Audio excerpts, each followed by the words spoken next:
வணக்கம். ஆகாஷ்வாணி புதுச்சேரி. செய்திச் சுருக்கம் வாசிப்பவர் மோகன் ராஜ். ஒருங்கிணைந்த பழங்குடியின மேம்பாட்டு முகமைகள் மற்றும் ஒருங்கிணைந்த பழங்குடியினர் மேம்பாட்டு திட்டங்களை வலுப்படுத்துவது குறித்த தேசிய மாநாட்டை குடியரசுத் தலைவர் திருமதி திரௌபதி முர்மு இன்று புதுடெல்லியில் தொடக்கி வைத்தார். இந்நிகழ்ச்சியில் உரையாற்றிய குடியரசுத் தலைவர், நாடு முழுவதும் உள்ள பழங்குடியினர் சமூகம் கலாச்சார ரீதியாக மிகவும் செழுமையானது என்று குறிப்பிட்டுள்ளார்.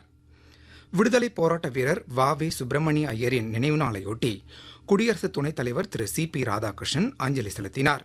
வ.வே. சுப்பிரமணிய ஐயர் அச்சமற்ற தேசபக்தர் என்றும் தமது வாழ்வை நாட்டின் விடுதலை போராட்டத்திற்காக அர்ப்பணித்தவர் என்றும் சமூக ஊடக பதிவு ஒன்றில் குடியரசு துணைத் தலைவர் குறிப்பிட்டுள்ளார்.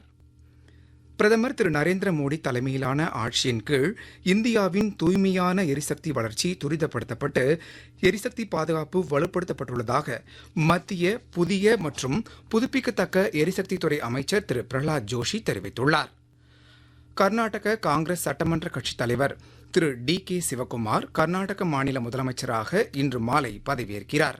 அவருக்கு அம்மாநில ஆளுநர் திரு தாவர்சந்த் கெலாட் பதவி பிரமாணமும் ரகசிய காப்பு உறுதிமொழியும் செய்து வைக்கிறார்.